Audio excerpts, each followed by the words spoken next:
I just welcome back to another video. Obviously, 2 days in a row with an upload. Obviously, I'm recording this on the same evening, but I hope you enjoy this video. In this video, I'll obviously be talking about a cup game against Southampton. But yeah, I hope you'll enjoy.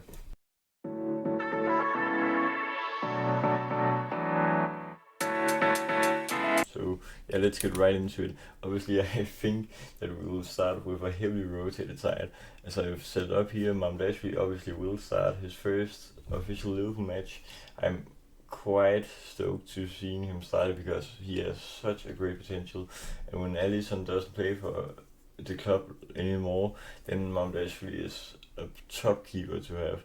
Then I feel we could play Robertson on left back and maybe Granberg on centre back. We also could play some of the academy guys there. Obviously, Leone will also get his debut here, I feel, and then Gomez will be great on right back in a game like this against Southampton. Then we could line up with Jones and Endo in midfield, I believe, CDMs or CM/CDMs, and then the attack is quite fun here. At right mid, I've put Frimpong because I feel this is a match where we can test his offensive attributes without having to stay as right back. And then Case as a cam, this is just something I thought about. Obviously, Rio as a left mid, this is gonna be a huge opportunity for him to start. And then obviously Isak will start because this isn't a mentally exhausting game, or at least not as much as the other games he's played in so far has been. So this is a game for him to get his Liverpool career starting, and obviously Rio can continue his great streak that he started against Newcastle.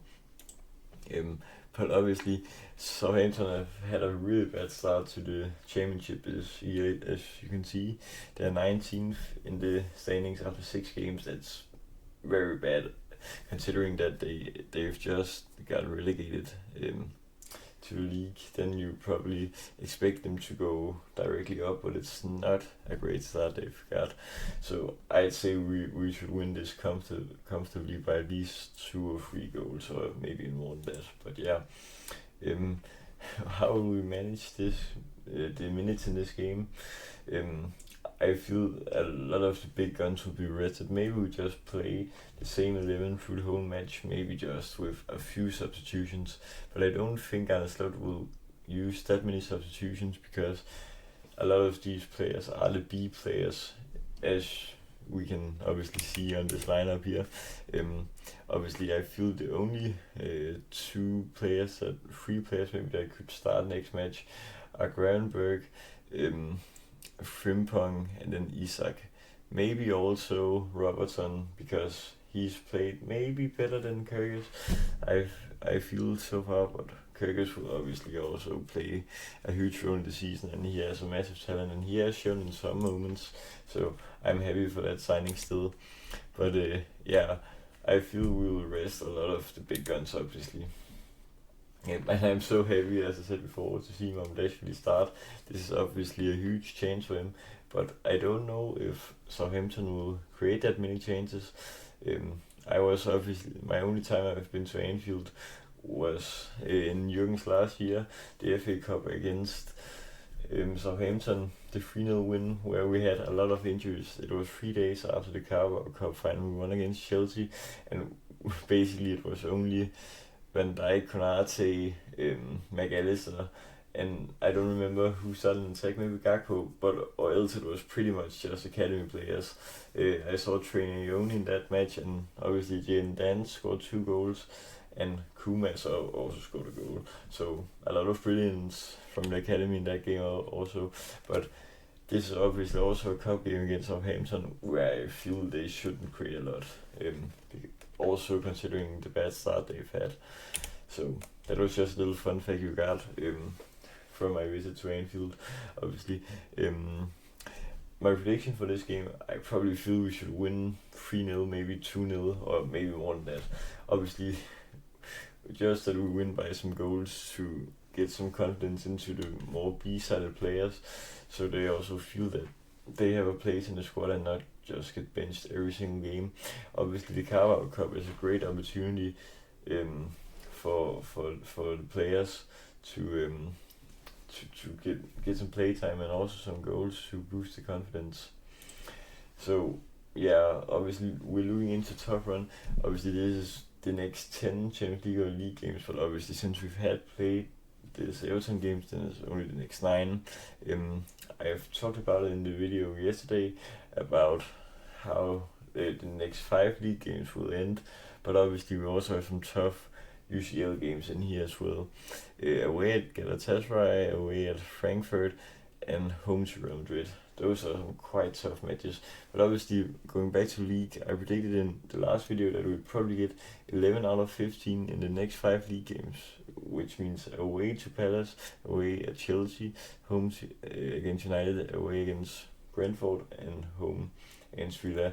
2 draws probably against Palace and Chelsea, and wins against the rest. And then obviously after the Real Madrid game, we have the City away, where in that game I'd probably take a draw, but since City haven't played that well, then I think we could push for the win, and if we do that, then we could effectively kick them out of the title race, at least here in the early doors, which would be massive. Obviously, this is deja vu because I remember last season when we had a similar tough run of fixtures where people were saying we were gonna get a fall off and stuff like that. Obviously, the only game we lost points in or didn't win in this run was away at Arsenal, where we got a draw. I can see if I can remember all the results here. Obviously we won, I think 2-1 against Chelsea, and then 1-0 against Leipzig, I think. And then I don't remember what we won against in the away at Brighton. Maybe I think it was 3-2, but it at least was a 1 goal margin.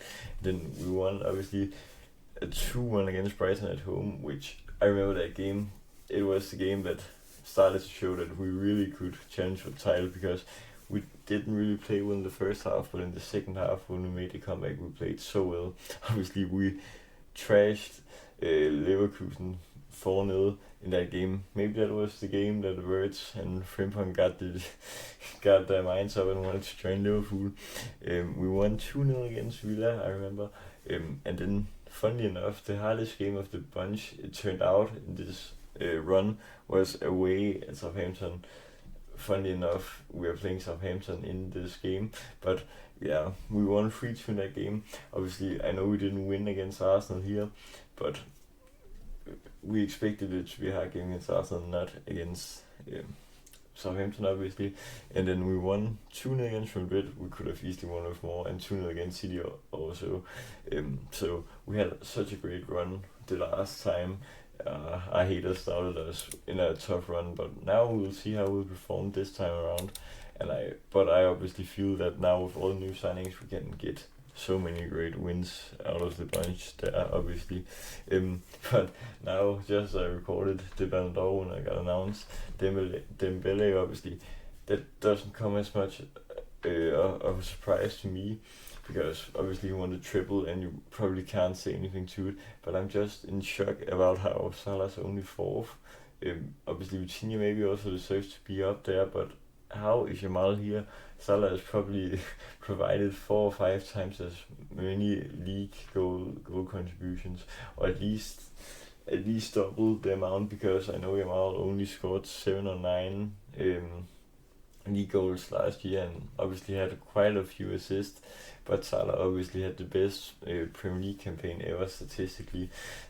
So I'm just shocked about how Salah always gets disrespected in rankings like this.